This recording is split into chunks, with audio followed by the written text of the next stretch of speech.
What's up, Brady? How we doing? Hey, Dr. John, I'm doing well. How are you? Excellent, my man. What's up?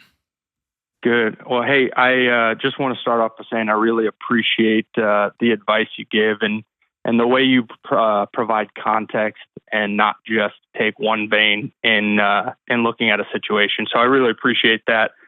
Thank you, man. But the reason I called in, so my wife has been going through therapy for a couple years now, and her therapist recommended she do something called EMDR therapy. Yeah. And so as she's kind of getting into that and going through this more intense version of it, my question when I originally wrote in was, what are some ways that I can support her, but also just some information about the therapy, things I should be aware of, stressors to watch for. And then part B of that question is we kind of are at that time frame where we're considering starting a family and thinking about that next stage in life. And so obviously adding this stress is probably not the best thing to do, and throw a pregnancy on top of that for her. So trying to navigate what are things we should be aware of and be cognizant of as we're looking to the future. Yeah. So EMDR, it's eye movement desensitization and reprocessing. No, I was gonna say reprogramming, but you're not a computer. It's reprocessing. Eye movement desensitization and reprocessing. It's not a big deal, and it's becoming so common.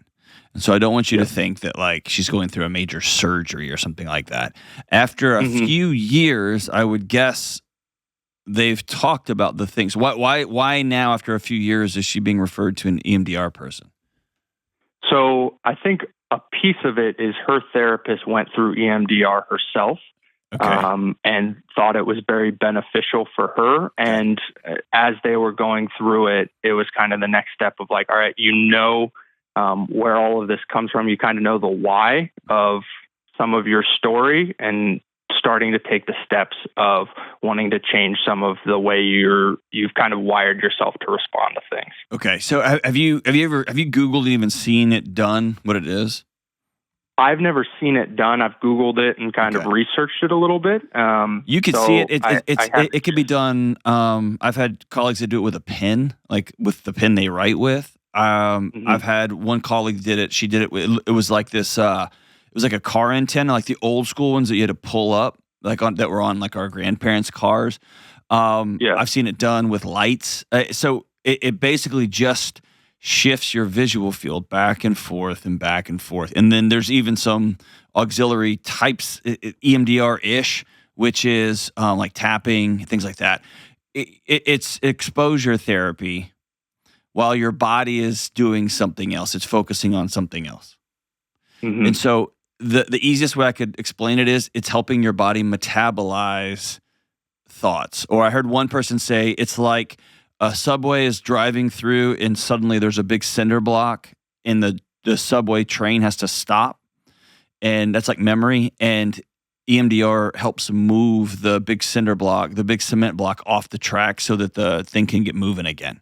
So that the memory can make its way through the body, metabolize it, and then move on. In Delony words, it's teaching your body you weren't okay then and you are okay now. That's it. Right. Okay. And so I wouldn't gear up and be like, oh, here we go. I'll just be, there's kind of some conflicting in the literature. There's some conflicting. Does it work? Is it awesome? Is it the best thing ever? If you read some meta-analysis and it said, it's about as good as anything else, and you read some that says it's amazing. Here, I've never had somebody go through it and say it did any damage. I've never heard of that. That study may exist too, possibly. But so if something is generally benign or awesome, I'd say go for it, man. Go for it. And I recommend it all the time. So it's not going to be something that's going to, you're suddenly going to get a whole new human being at your house. Well, that's not true. Maybe you will. Maybe you will get a new human being. You're not going to get some terrifying experience at your home. Does that make sense? Yeah, and I think part of this came out of, too, that when they were prepping her of what it is and things to be aware of, they kind of talked about resorting back to, maybe how you responded when you first started therapy, just because it brings all of this back to the surface. And so I wasn't sure if there's things to watch for or be aware of. But that's really helpful information to know that it is largely viewed as positive and not a lot of conflicting. Yeah. So imagine this. Imagine they will take her back through some of the memories that she had, and in a way, like, what's the room like? What's the temperature of that room? What's the where do you feel if she was assaulted as a kid, if she or was abused as a kid? Like, where's the person now? And so, yeah, it can be very invasive. And with EMDR is it takes your attention, your physical attention, somewhere else. And so, yes, it can be really heavy. I've seen it to be really relieving. People leave exhausted. But again, I have very limited. I'm not an EMDR practitioner, and so they can write into the comments here and say other things.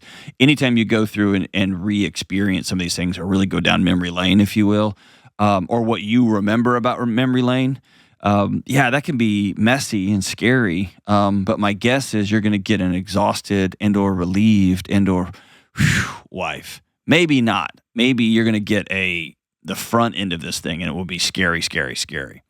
Here's what I would tell you. Can I walk you through a couple things I would put in your back pocket? Yeah, absolutely. Okay.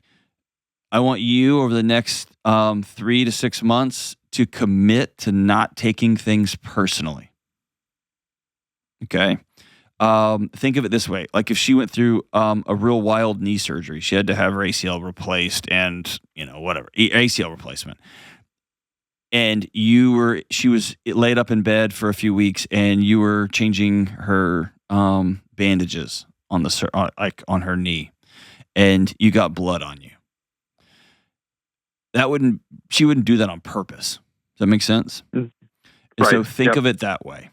You'll be sitting next to somebody who's going to look very similar, but who may be going through a tough season as her body is metabolizing what happened in the past, what she remembers about the past, what she thinks she remembers about the past, and the fact that she's living here now. And so do your best to not take things personally.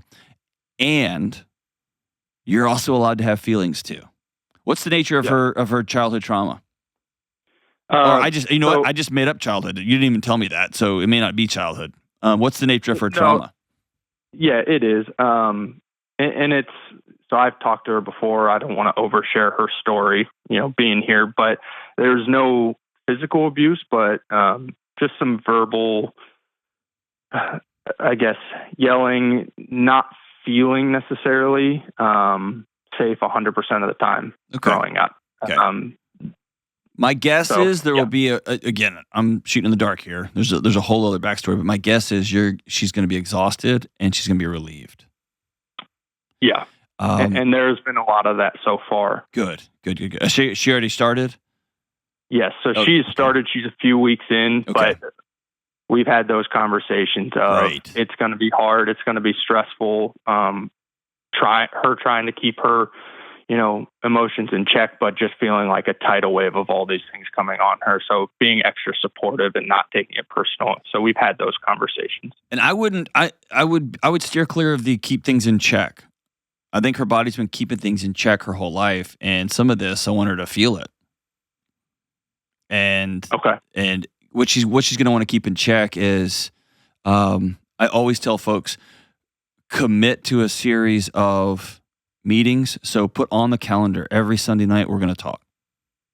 Even if she sits down and y'all talk about budget, talk about groceries, talk about normal things, and those normal things open up pathways, avenues towards. Can I tell you one thing that I remember during therapy that was said to me when I was a kid? But you don't press and don't push, but make them regular, and sometimes there'll be no conversations. And that's where she's like, I don't really have anything to share with you. And then if you're like me, you're going to take that personally. Oh, you can tell somebody else, but not me. I'm your husband. I love you. It's not about you right now, right? And so just don't take it personal. Right. We're just going to, cool, awesome. Let's go for our walk or whatever we have scheduled up here. But you're allowed to have feelings too. Somebody hurt your wife, man. And you're going to hear things, potentially you may already have. Someone said things to your wife, even though it was so many years ago. You're allowed to get really upset about that. Okay. Don't think you're weird or whatever. It's not her job to carry that for you. Right. Right? But Yeah, man. And you know what you'll probably feel most of all? Powerless. Yeah. Because you weren't there to protect her. You weren't there. You didn't do any of this stuff. And you can't wave a magic wand or turn a wrench and fix it, right? Right. And, ugh. So the first couple of weeks, am I on the right track with she's feeling exhausted and almost that sense of relief? Yeah, absolutely. I think definitely the sense of exhaustion, of just feeling overwhelmed. Yep. And to an extent, I think there's a little bit of, she's done all this really hard, really good work over the last few years, and now all of this stuff is coming back up again. Sure. Of feeling overwhelmed by the emotions and not knowing how to process it when she's done so much work figuring out how to process that, and it's kind of opening that wound again. So I know that's definitely a piece of it as well for her. So Okay. Just trying to be as supportive as possible, and like you said, not take it personal, but do whatever I can to help her get through it, because I know it's not easy. Well, and that starts with that weekly meeting. Here's what I want you to ask. I want y'all to get in a rhythm of asking each other, how can I love you this week? Okay. And when she's gone to a few sessions, what's the best way you feel loved on your way home from one of those sessions? Okay. Like, I asked my wife that a few years ago. You know what she told me? Turn the porch lights on. Will you turn the porch lights on? And I tend to make crazy dinner adventures and experiments that don't always work out right. And she said, just clean up whatever experiments you've tried and turn the porch lights on for me. Like when I come down our long driveway into the woods, it makes me feel safe. And I was like, oh man, I thought you wanted me to like get out a textbook and read to you. You know what I mean? Like it was not even close to what I thought. But how can I make you feel loved? Can I meet you for dinner? Okay. But again, let her set the stage. And the last thing I would tell y'all is this. I want y'all to set up boundaries. What do I mean by that? I want y'all to commit on the front end of this. Here's a few things that are off the table. Our relationship's probably gonna be a little bit different. I want us to start dating again, because I've got a wife who for 20 years has been holding everything in, and I've got a wife who is free in the wind, right? She's like a flower in a field now, man. She's not like this oak tree. She can be, right? Just, And so you're going to date that person now because she's new. And that's really awesome. But I want y'all to set up boundaries. So what does that mean? If she tends to go grab a drink when she's stressed out, we're going to take 60 days and we're not going to drink. If she tends to just Netflix out, let's come up with let's set up a series of boundaries for the behaviors that y'all know keep y'all well. Okay. Gummy candy is mine. Like I just eat trash, like wildly so. And so my wife will say, hey, on the front end of season X, let's commit to eating clean on it. Perfect. Great. You see what I'm saying? So, but we set those boundaries up on the front end. I had a friend who went through a really, really traumatic, like one of the worst things you could imagine with his family. And him and his wife, he had enough wisdom to say, hey, on the front end of us going down, we're about to go down into the valley for years. And we're not allowed to cheat on each other. We're not allowed to, this doesn't give us excuse to do X, Y, and Z. And it was really powerful to see them be one of the strongest married couples I've ever met in my life on the back end of this thing. And so it's setting up some of those boundaries on the front. And sex is going to look different. Intimacy might look different. Who knows? Up or down, all over the place. And so be excited about dating this incredible woman again. And by the way, thank you for being this kind of husband who cares, right? Yeah, appreciate that. Yeah, trying to. Most don't. They want to fix it. They want to get over it. Can we just move on from this thing? Do you know how expensive this EMDR stuff is? They just like, man. And you're trying to figure out the best way to sit with her. Good for you. Good on you.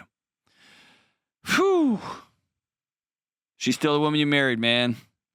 She still loves you and you still love her. It's amazing. Good on you. Thanks for the call, brother.